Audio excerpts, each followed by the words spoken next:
John Danner is going to moderate this panel. Take it away. Thank you, Tom. As I indicated this morning, part of the question that we're dealing with is how do we get the biggest bang for the duck? And in keeping with that kind of rhyming scheme, I was reminded of the quote that many of you may be familiar with by Wayne Gretzky. People said, how is it you became such a fabulous hockey player? And he said, you know, it's actually quite simple. I just skate where the puck is going. So we're going to be sort of asking these folks at this panel to think about where the puck is going. And in particular, since we've heard this morning and over lunch a number of perspectives and facts and analyses about the vectors that are changing the landscape of this industry, as most of you know, this is going to be a focus not on vectors, but as Tom said, on sectors. So we have four terrific panelists. We have I almost feel like I'm introducing a team. And from the New Buildings Institute, we have Ralph Dinolo. And appearing today, especially from the California Farm Bureau, we have Karen Mills. And how would I introduce? Let's see. And representing the oil and gas industry from the Western States Petroleum Association, we have Kathy Reheis Boyd. And finally, wearing the black suit, we have the consultant. And I don't know if he's going to treat us to a 2x2 or a Venn diagram, but we have Jürgen Weiss. So with that, I'm going to take my usual roving approach. But let me start, if I can, Karen, with you, because your members in your federation represent one of the core sectors in the California economy. Help us understand how farmers and growers react to much of what we've been talking about here, this idea of the dividend, the changing landscape, pardon the pun on that given the agricultural connection, but you know, the changing realities in the electric business. How do your folks view it? Okay, well, let's get started. And thank you for letting me be part of the panel. And I'm glad it's a sector and not a vector, because that was one concept in math that I never understood. I never understood it. But our members are struggling with what's happening with the changing landscape of the generation. Our group, represented by production agriculture, which is the farmers and ranchers who actually raise the crops, and we distinguish it, you know, our focus is distinguished from the processors. So these are the folks who are irrigating. A large percentage of our energy use is tied to water pumping and irrigation, and then, you know, other after harvest applications. But agriculture was a big part of transitioning to the current time of use rates and structure, adapted to it, had a lot of benefits from it because the incentives matched the way they used their energy. And so it was incentives that were set up to manage the shortages. I think what we're struggling with is now how the incentives get set up to manage to the oversupply. And we're learning that that's maybe not quite so easy because we're discussing in rate proceedings at the PUC about how to structure rates and the incentives to make it work. And we're finding as we talk to them that there's some real challenges with that. Got some ideas about how to make it work and so that there's certainty, but agriculture, when they pump water for their crops, have adjusted to utilizing a lot of very high efficiency irrigation practices, which drip, and that takes longer to cover. You can't just stop and start. And if I remember correctly, your folks grow something like 400 different crops within the state. And you talked about the difficulty of just starting and stopping. Can you flesh out just a little bit more? By the way, I just noticed also the title of our panel also is a good way to start with you, View from the Ground Level. Yeah, so right. Help us understand a little bit more. You're a big farmer, let's say in the Central Valley. What are the constraints on your energy consumption? How do you think about the electric system? as a big grower? Big grower, small grower, medium-sized grower. It's a part of your costs. They need to utilize it in a way that makes sense to keep their crop healthy. So the rates that they adjust to are dependent upon making it work to grow the crop effectively. In the past, they've been able to manage the system and set up the operations so that they could pump off peak on a consistent basis. And now, if that's changing, they're looking at the usage of their operations and the investments having changed and not being as effective as they have been. So let's go from things that grow to things that don't move. Ralph, new buildings. Hi, John. Hi, greetings. What's the relationship? Why should we be concerned about new buildings or buildings generally in trying to think about an electrified economy along the lines that Mary Nichols introduced us to this morning? Yeah, so I'm here representing New Buildings Institute. We're a nonprofit based in Portland, Oregon. We've been operating for about 20 years now, and we're dedicated to energy efficiency research, developing industry guidance for design and construction, and more importantly, codes and policy. And so, it's clear that California policy is driving towards electrification, and the building sector is really, I think, front and center in this. California Energy Commission is on a trajectory to get buildings, residential buildings to zero by 2020, commercial buildings by 2030, and that pathway is underway. So at NBI, I think buildings, our perspective is buildings serve as really the nexus of our connection to the grid. Buildings are people's connection to the grid, and this is where the nexus of energy storage, solar, electric vehicles, and energy efficiency come together. So we consider these complementary elements, and we're seeing this really coming together in Zini buildings. So we recognize that the coming advancement of Zini buildings, not just in new construction, but existing buildings as well, is potentially a duck curve problem as well, right? So we've been focused on a program we're calling Grid Optimal Buildings, where buildings can be seen as grid assets, and we can actually design and operate buildings to be beneficial players in the market. And so that's something that we're focused on.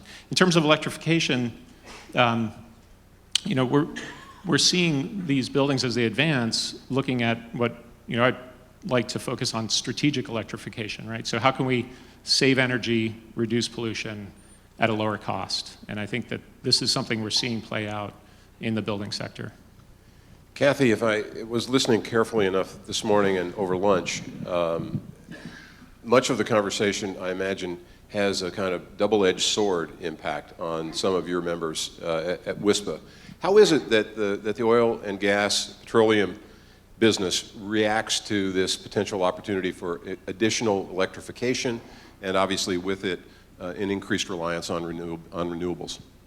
Thank you, John, and thank you also for having me. This is the first time I've actually attended this conference, and I can tell you I've been like a sponge soaking up all of this great information. And I want to just start by saying and reflecting on something that Tom said in his opening remarks that I think is important here, John, and that is that big changes are happening fast with a big industry. Well, we kind of fit that as well. It's not just the electricity industry, it certainly is ours as well. And he also said that we are eager to navigate with you through this, and we are too, because we are very much a part of this mix, and we will be for the foreseeable future. And so I just like to put that in perspective of the magnitude of the challenge that we all have as we are looking to how we diversify and go forward into a lower carbon economy. And diversification is good, right? That is a principle of investment that really is used to reduce risks. So diversification is not something new to us. It's something we embrace, and it's an investment strategy that all businesses look at. But I think what's important is to put it in context for the magnitude. So in California, we're actually the third largest consumer of transportation fuels in the world as a state. That's pretty big, because the only two in front of us are the United States of America and China. So as a state, that's a lot of transportation fuels to deal with as we go forward. And 96% of it comes from our industry right now. So we're going to be with you in this conversation for a while, at least for the foreseeable future. We've got 38 million people, soon to be maybe 48 million people, not too far in the future, that drive 26 million internal combustion engines. And we've got 200,000, 250,000 electric vehicles, which is good. But that's a pretty big gap. And there are many things that can change that, of course, but that's the magnitude that we're really talking about. And for our industry, we know every day we've got to produce 3 million gallons of gasoline and diesel every hour. That's 3 million gallons of gasoline and diesel every hour, so that 38 million people can wake up and move. And so I just give that as a premise, John, to the conversation, because the magnitude of the transition and the timing of it is really, really important when we get into the cost issue and what that looks like. Does the timing that people have been talking about, basically between now and, say, 2030, or as Michael said over lunch, I think 2025, they expect the initial cost of an EV to basically be better than the cost of an internal combustion engine. That's 8 years from now, whatever. Does the timing of this at all threaten or intimidate your members? I don't think so. I mean, the members that I represent are probably just as innovative and creative as everyone is in this industry on the electricity side. So I'm constantly amazed at what I look at as to what they're investing in. And they're all different, which is also very exciting and interesting. They all look at the future with a different crystal ball. They all look at it, with different technologies. But they are a technology-driven industry, like we are a technology-driven industry. So no, I don't think so. I think when I look at what they're investing in is pretty exciting. I mean, a lot of the, even the biocrude from biomass activity that's going on, still trying to crack the good old ethanol nut to find a lower carbon intensity ethanol, investing in all kinds of lower carbon biofuels, biogas, renewable diesel, renewable natural gas. I mean, they're in it all. They're in wind and solar. So you've got a number of players on both sides of this issue. And I don't think it's both sides, John. I think it's all sides. Because again, it's diversification. It's that all that portfolio is going to be needed as we go into the future. So Jürgen, you think about this issue a lot. You run the climate change practice for the Brattle Group.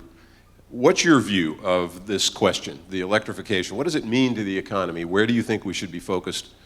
What's missing in our conversation so far today? So thanks, John. Well, I think the one thing I would say is it will likely be disruptive. And disruptive means it'll have very different impacts on very different sectors.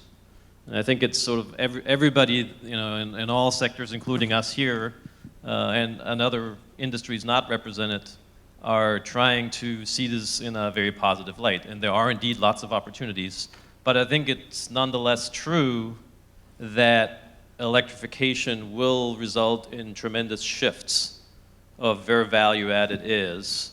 And with that come, displacements, changes in where wealth is created and who gets employed. I have a close friend, Robin, who is one of the founders of Zipcar. She goes around giving talks about the future of transportation.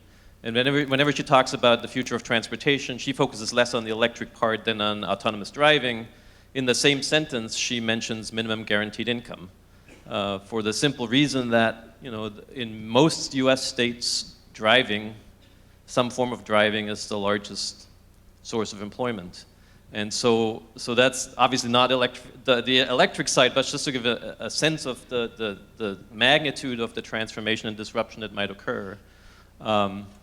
Then beyond that, I would say what it implies for specific sectors is really sector specific.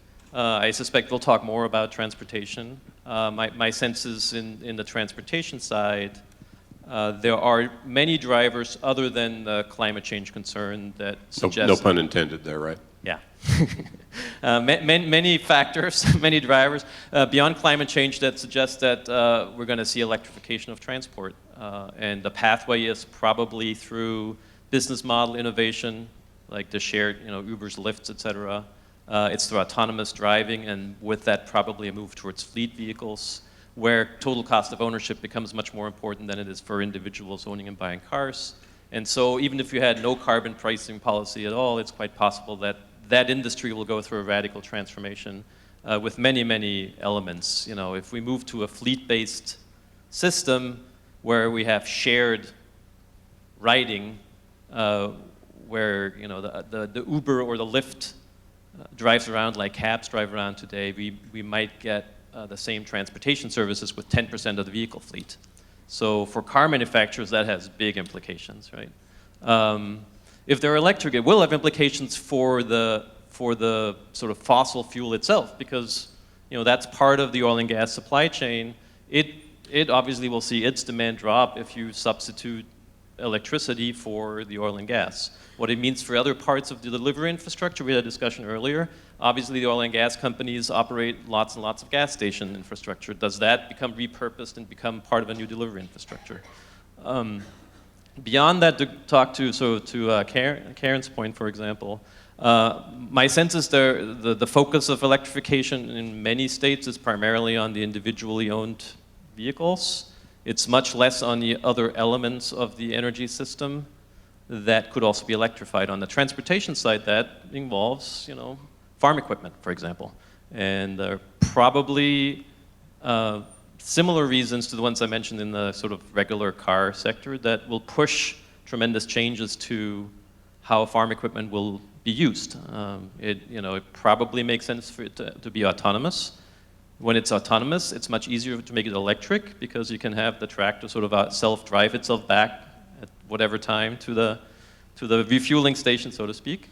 And that will have tremendous implications for the farm sector, not just for the electricity or energy use in the farm sector, but also for employment in the farm sector.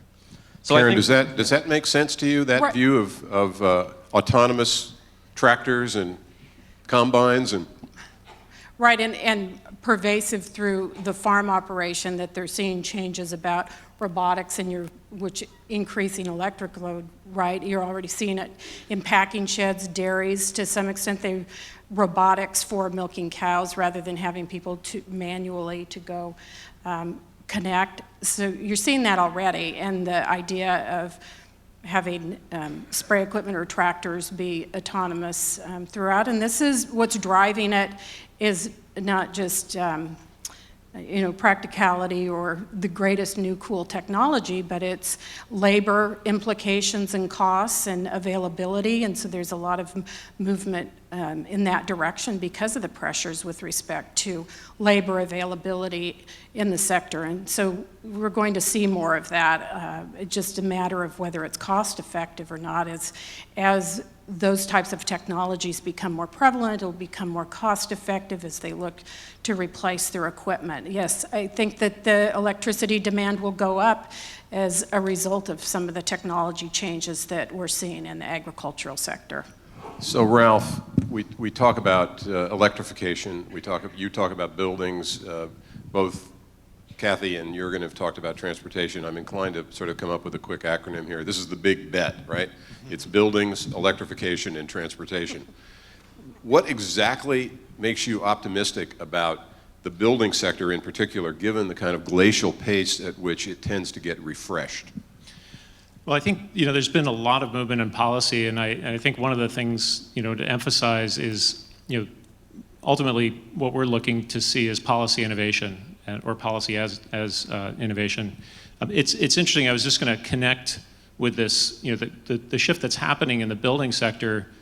There's actually a movement away from telecommuting, but so we're going to see more of the commuting, but more shared workspace. And I think that it's similar to the shared vehicles, where there's going to be a space efficiency opportunity and also a shift, I think, in ownership, because organizations like WeWork are going to be taking more and more of the space and organizing workers around that. So I think that's kind of an interesting connection to what's happening in transportation, a corollary in shared space.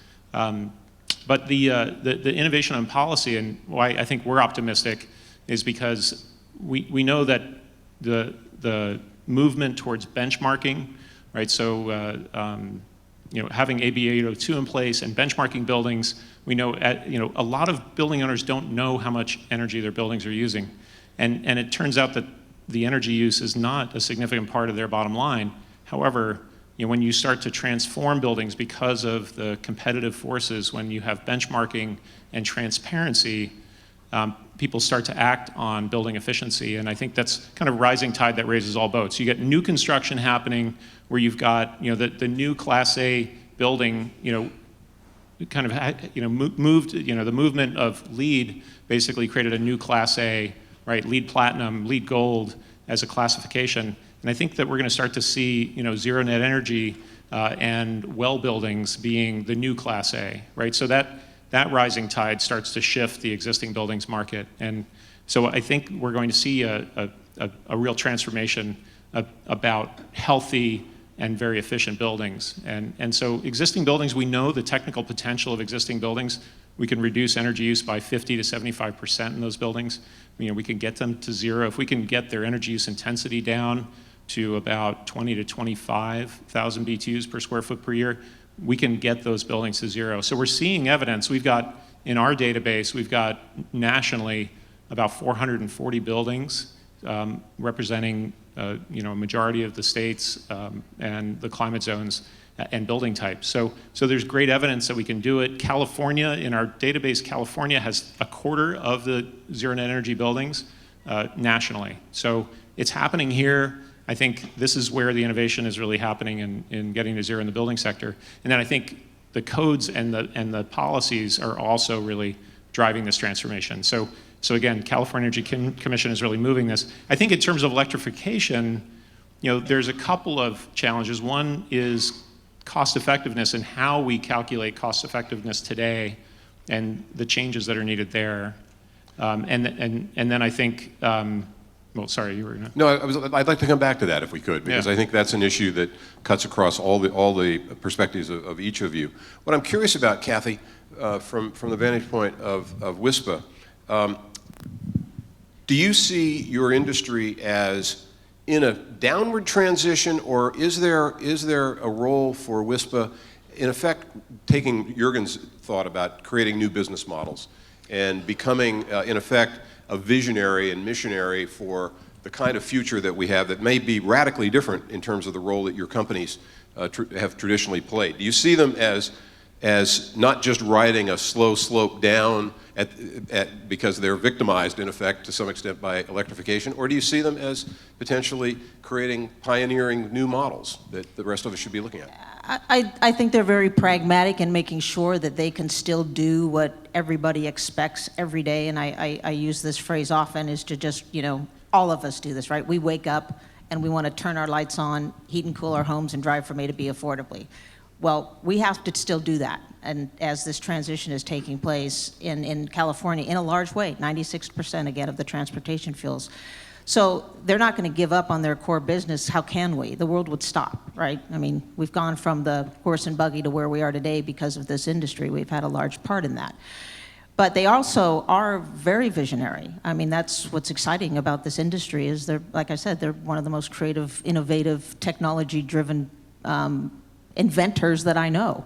So I think they're both, and I think you're going to have both, because when I look at sustainability, I get really worried about cost, because I don't think we're going to be able to sustain this transformation if we don't. And I look at some of the fuel costs and the electricity costs, and I get very nervous about how we're going to make this work. I mean, we've got, what is it, the electricity costs in California are 79% higher than the US average in 2015, 87% higher in 2016, and for natural gas, it's 96% higher than the US average. And then you contrast that with where people are in the state, where we've got a state median income of $64,000. We've got poverty levels of a family of 4 at 24,000. That's 4 in every 10 that live in poverty. So the cost side does worry me as we look at where we are and where we're going, and how and what time and what magnitude that challenge is, given all those things. And I think Jim Sweeney said it very well when he talked about the three triangles this morning, economic, environmental, and security. I think we cannot do that in a vacuum. We have to look at all of those, or we won't be able to sustain this.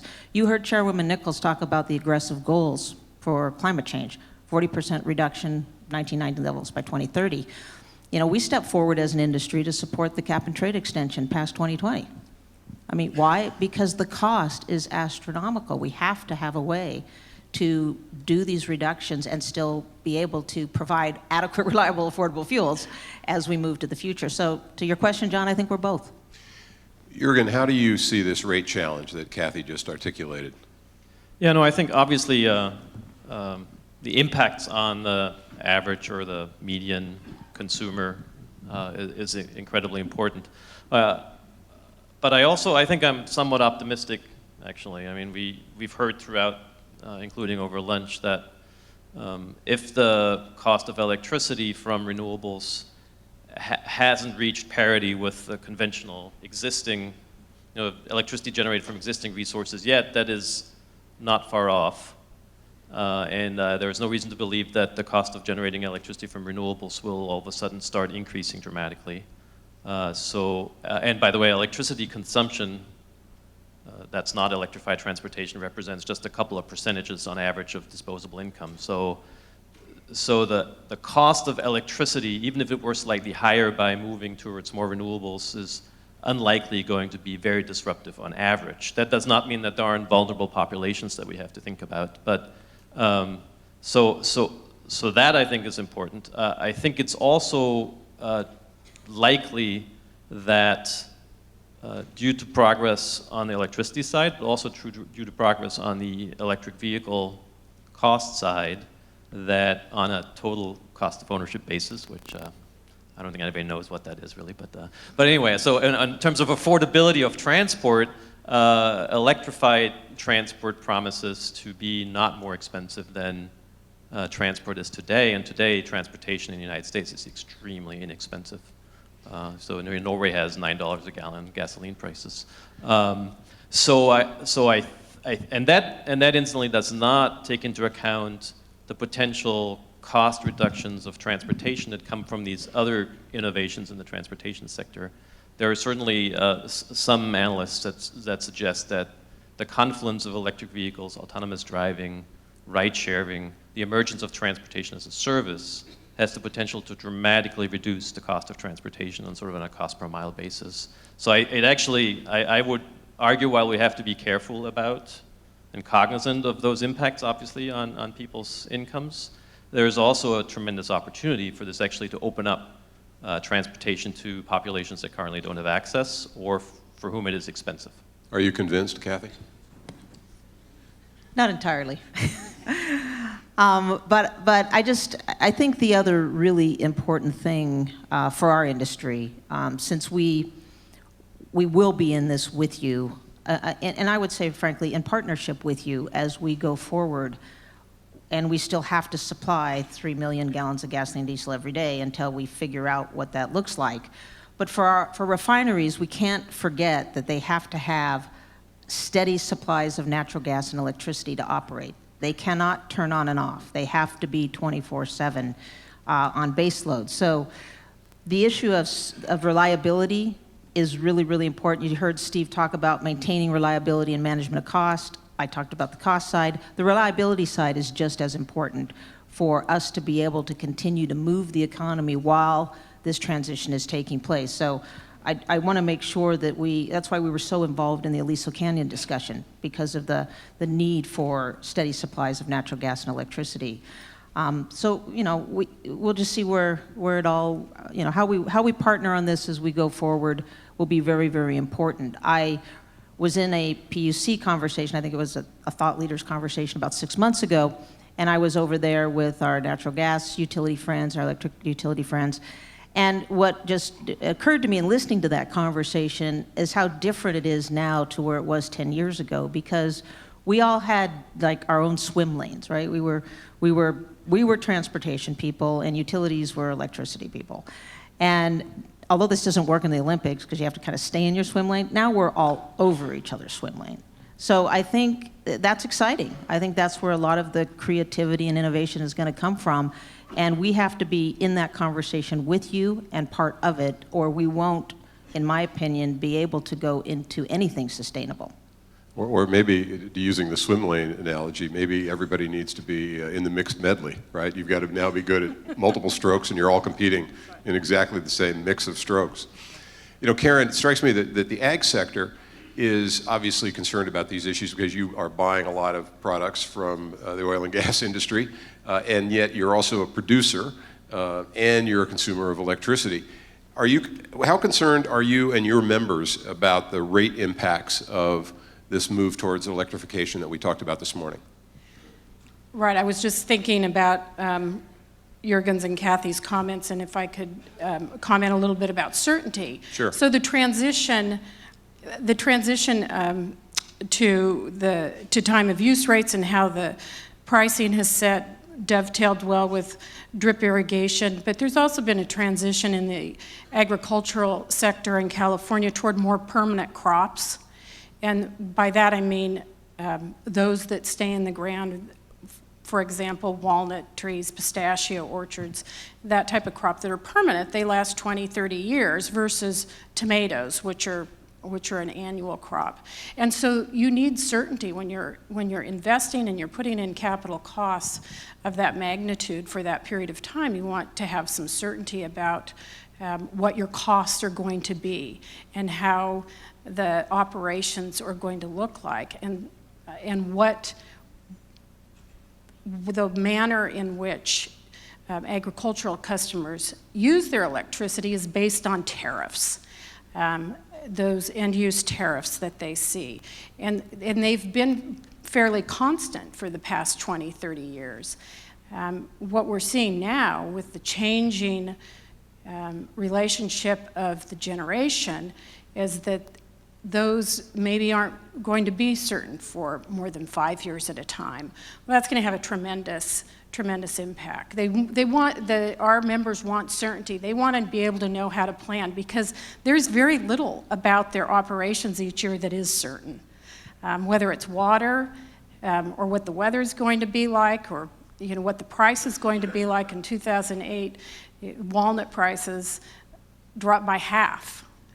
And so the more parts of their operation that can be certain, the better. And we've been able to do that with electricity pricing for the last number of years. I think it's going to be a real concern to agricultural customers if we can't continue that in some way. So when you hear discussion about needing to encourage more experimentation within the electric grid, Yes. and the fact that it is decentralizing maybe to the point of diffusion, that actually does cause some heartburn among your members, right?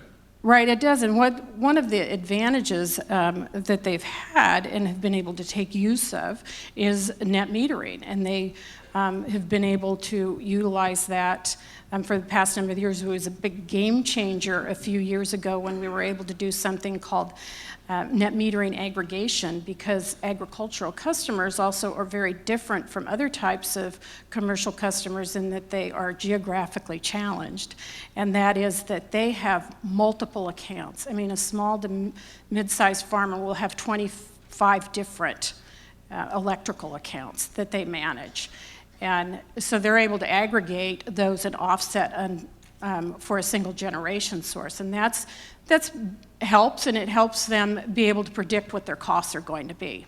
So when you were talking about this shift to more permanent crops, and Yes. when you're thinking about making a commitment in a walnut grove or an almond grove, Yeah. I was suddenly struck by the similarity of the clients that Ralph has next to you, because suddenly you're talking about this cost-benefit analysis in agriculture beginning to approximate the cost-benefit analysis that a developer faces in terms of investing over the life of a building. Maybe it's longer than 30 years, one would hope.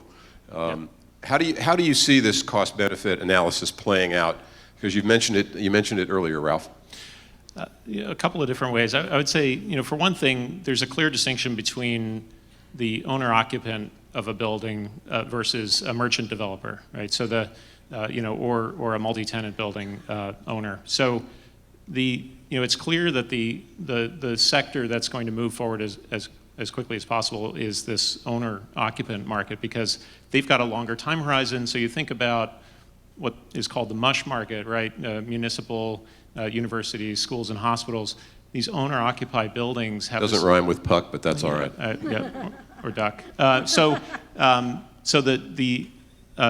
in that market, they can make these longer-term investments, and I think like one of the stories we should be talking about is there's 10,000 schools in California, the public school system, and the bill for those schools is $700 million a year.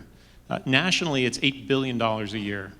And we know that we can design, build, and operate zero-energy schools. So why are we not making that transformation happen more rapidly? And I think this is what our work is about, is trying to basically connect the potential, the technical potential to achieve this with schools, and then return that money to the community or to the schools or to the programs that are in those schools. So why do you think we're not doing it? I mean, I think it's a matter of do we have the design professionals that can do this? Are the bonds that are being issued focusing on this potential, right, instead of other things, and just having again the capacity in the market to deliver on this kind of building. So I think it's a nascent movement, but I think we can ramp it up quickly. I do think that the developer market is a little more challenging because of the split incentive, right? Who pays and who benefits? There's a developer in Silicon Valley who's actually taking old buildings from the 60s, 70s, and 80s, retrofitting them to zero energy, and basically charging higher rents and actually making more money. So he's got a pro forma that he is basically delivering these deep energy retrofits profitably, and he's actually leasing these buildings more rapidly than the standard market. So I think there are good examples. We've been focusing on case studies to share these stories, and so we believe that we can do this technically and cost effectively today. Jürgen, Mark Rothleader mentioned this morning the importance of aligning new contract mechanisms with the capability of new technologies. You talked earlier about the potential mismatch between both the pace of technological change and the financing instruments and how they tend to look at investment decisions. How big of an issue is that, and how do you see it manifesting itself in terms of either slowing the pace of electrification or accelerating it? That's not an easy one. But sort of what I was Feel free to use a 2x2 if it would help. Yeah, exactly. But so a little related to what Ralph was saying, and also coming back to what we were earlier discussing. I mean, something that's happening very broadly, definitely in the electricity industry, and then with repercussions for electrified, fill in the blank, is we're moving from a mix that is sort of balanced between investments in long-lived capital and investments, in quotation marks, in sort of variable cost type things. And as we move towards carbon-free electricity supply, we're moving almost entirely towards making capital investments into longer-lived assets. And coming back to what Kathy and I were discussing, but also related to what Ralph was saying and what Karen was saying, the advantage of the upfront capital expense is you get price certainty. You get a fair amount of price certainty, right? You can build a solar farm, and once it's built and you know how much it costs, then you kind of know how much, so you can sign 20-year contracts and know what the price is. A lot of the industrial buyers or the corporate buyers of renewables, that's a really important feature of that. They can lock in an electricity price for 20 or 30 years and are not exposed to price volatility. The same is theoretically true for when we talk about the farmers, for example, right? If you substitute capital, you know what it costs, and then you have a certain stability over the life of that asset. The downside is, and this is, I think, coming to at least try to answer John's question, is we're making bets. We're making bets today into investments in capital that has long lives. We're making those bets at a time when there is tremendous technological progress. And I think that's where it gets tricky, where I could see being reluctant investing in, let's go back to the gas stations. All right, we're going to roll out a high-speed charging infrastructure on highways. The charging technology is moving so rapidly that spending a fair amount of money on deploying 100 kilowatt charging stations when in 6 months the technology will be 300 kilowatts or 400 kilowatts is tricky. So finding mechanisms to pay for those I think is a significant challenge, and in the electric utility space, I think leads to important interactions and conversations between the regulators and the companies that are expected to make some of those investments. So where does that take you? Does it take you in a direction where, when you think about the traditional notion of utility rate base, it moves from a few mega assets that are relatively stationary to potentially a broader portfolio of assets, including potentially mobile assets like electric vehicles that have shorter term payback and obviously much smaller investment per unit? Yeah, no, I do think that is one of the responses to technology changing very rapidly. If you find opportunities to invest in things that are not lumpy, as economists call them, they're not large single investments. Nobody's contemplating around here investing in a new nuclear power plant, but that would be an example of a very lumpy investment where you're placing a bet over 30 or 40 years. If you can invest in things that have shorter lives and are more modular, that allows you to sort of diversify your risk and also don't lock yourself in, so give you a chance to learn. So fortunately, the renewable technologies in isolation fall into that category, right? You can literally invest in solar PV, whatever, 300 and something watts at a time. Even though the wind generators are getting bigger, they're still relatively small investments. And I think similarly, sort of on the transportation side, if I were to advise utilities, I would say look for opportunities to advance electrification in ways that don't sink, so lock in investment for very long periods of time. So finding opportunities to do things that have shorter lives, that have immediate benefits, whether it's sort of electrifying your school bus fleet in a given town, where you're getting an immediate benefit, the school bus fleet gets turned over, you can reinvest, as opposed to sort of something that has much longer life.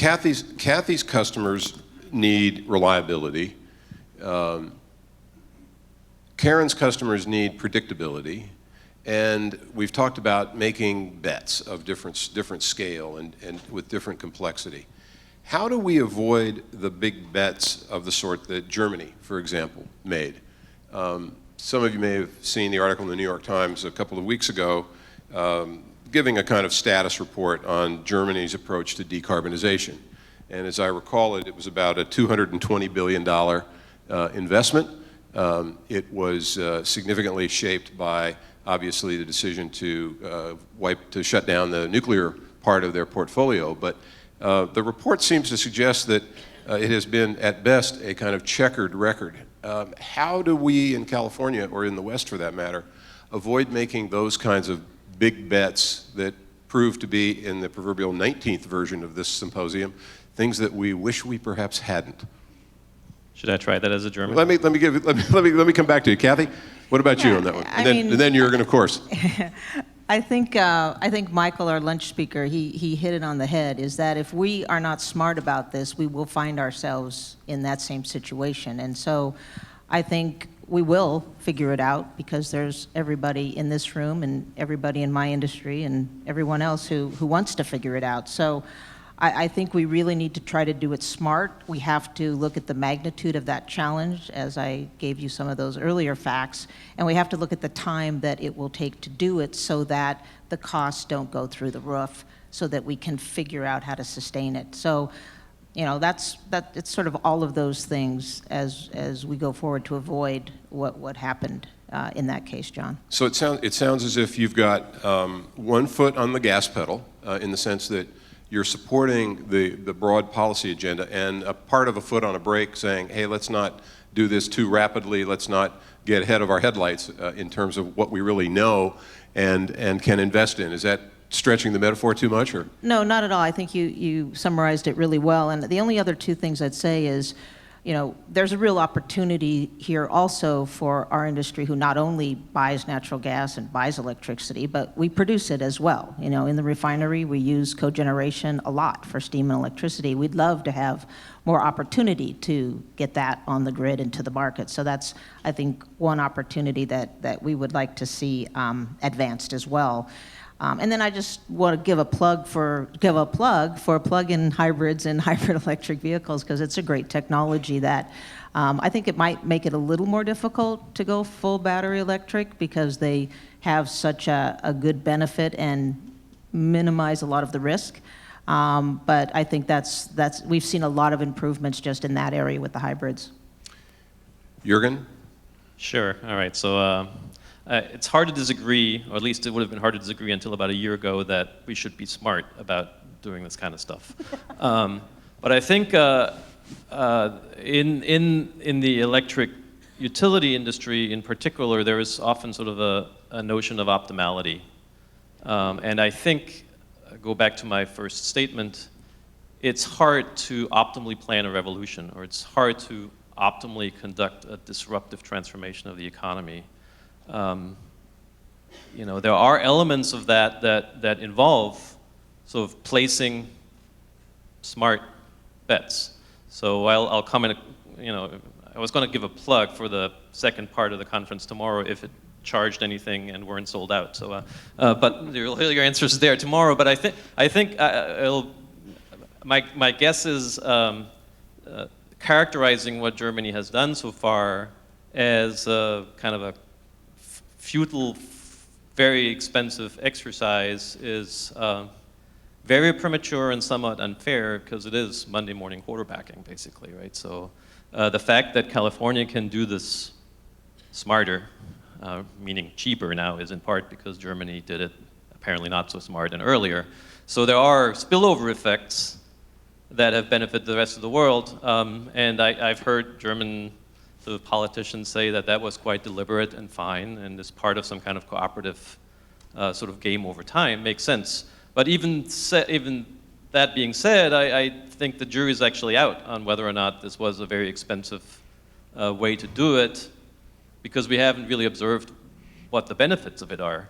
So we don't know what the alternative is to not going through this transformation. So I am really not quite sure about the big statement. I think, John, when we had a pre-conference call a while ago, I pointed out that we have to be very smart, avoiding making really bad decisions, but there are also sort of big jumps in our world, big steps of progress were the result of placing really some big infrastructure bets. What would New York City be today if somebody in the mid-19th century had decided to buy up large tracts of lands in the Adirondacks and build like gigantic water tunnels into town? It's certainly possible that one could have looked at those afterwards as really stupid investments had New York City not turned out the way it did. So I think, so to go back, so we should be smart, we should try to plan, but we should also recognize that getting this very complex transformation done will require more than just the perfect, making the perfect the enemy of the good, essentially, and we will have to place some bets. By the way, I think anybody who understands the history of the California electric grid would say that Germany certainly doesn't have monopoly on a lot of smart people making some pretty stupid mistakes along the way. We almost took the wheels off the bus a number of years ago with some very smart people, ideas about how to reform the system. So let me come back, Ralph, to this issue of, and you use Jürgen's example of the aquifers, the big gamble, the big bet that would never pencil out from a cost-benefit analysis. Because as I understand the economics, the mathematics of that, it tends to reward the closer-in solutions that tend to be a little bit more incremental, as long as you can monetize the benefits that you are modeling. Where does that take us in terms of getting to the revolution that Mary talked about? Can we get there in those small, incremental, cost-beneficial terms, or do we have to really suspend judgment a bit, be as smart as we can, but make some big bets into the future? Well, I think the way that this has been happening in California, and I can't necessarily speak to Germany. I would say, just referring to what Michael said earlier at lunch, Germany have invested early, and being an early adopter can be expensive. So I think we know that personally if we are early adopters of technology. So the way I think this happens is through pilots, right? So the utilities are running pilots to explore all the things that we can do with buildings, and I think that is a small investment before you go big, right, and make the big bets. And so that's a key thing.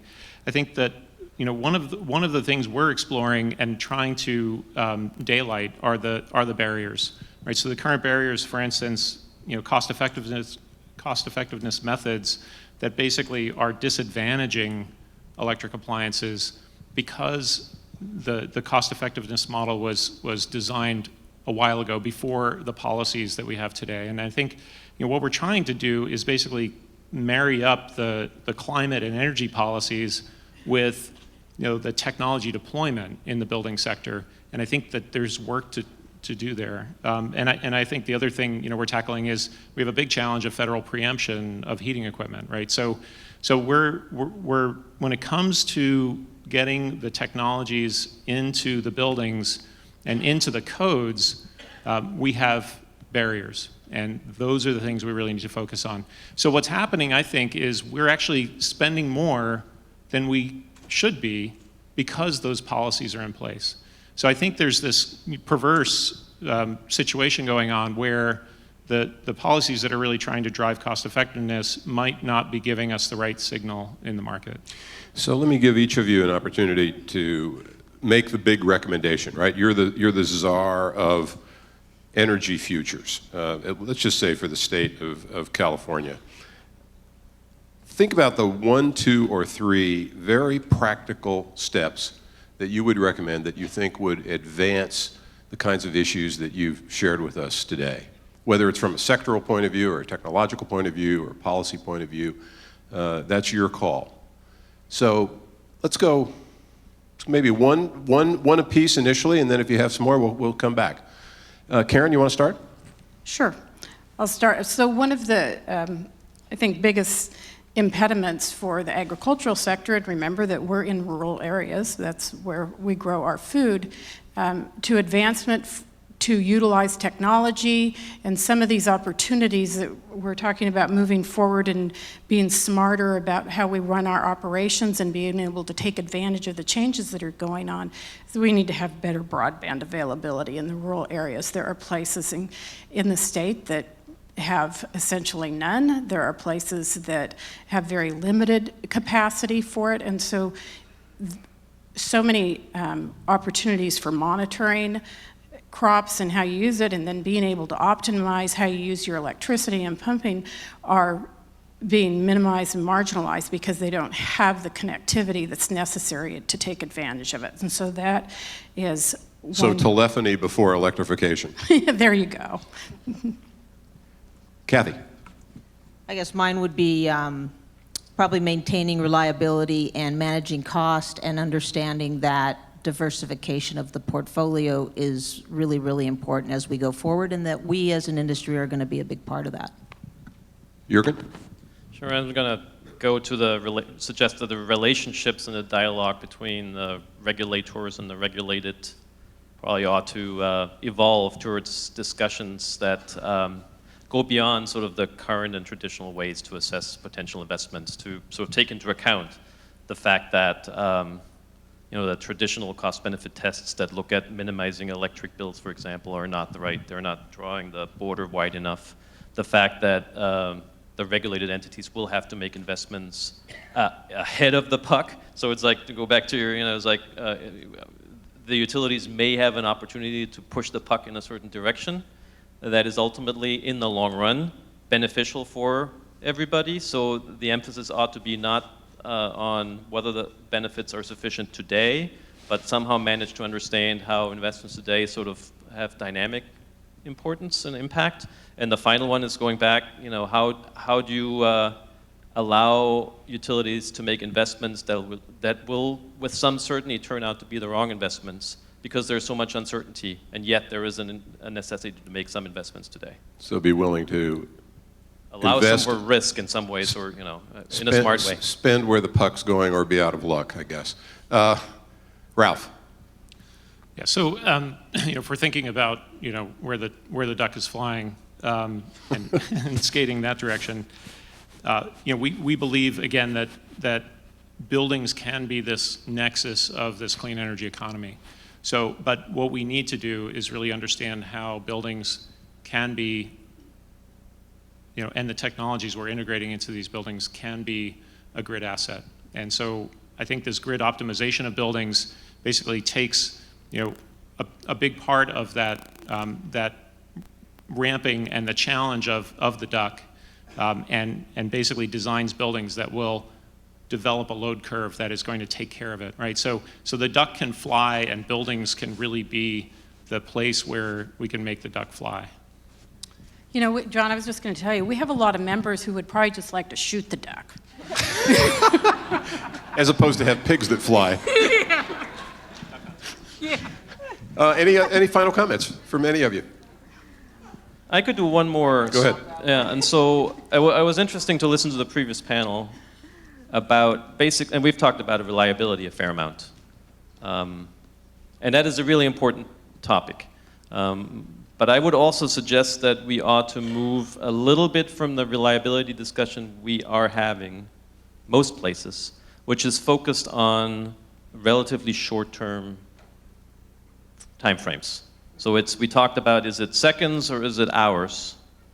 And I think we ought to also include in that discussion longer-term challenges, which we may call reliability or not. But I think the technology is there and will be there and affordable to deal with some of the shorter-term challenges, even though which technology exactly is not clear. But there are, in a system that has lots or only some combination of wind and solar, there will be challenges, natural challenges related to long-term cycles, long-term mismatches between supply and demand. So Germany, I think in early 2017, had a few weeks of fog. When there's fog, there's not a lot of sun shining and there's not a lot of wind. So your 10-minute battery doesn't help you much, and your 8-hour battery doesn't help you much. Or much more relevant, these days, you have the Puerto Rico situation, right? So we talked before, if you run a farm with cows that get milked, they get milked with a device that's entirely driven by electricity. If you have a major hurricane that wipes out the electric system, that turns into a real catastrophe after just a couple of days. So those are different kinds of reliability or resiliency questions that will arise in the context of decarbonizing not just the electric system but the economy. And I think it would be good to start thinking about what solutions to those might be. Please join me in thanking our panelists.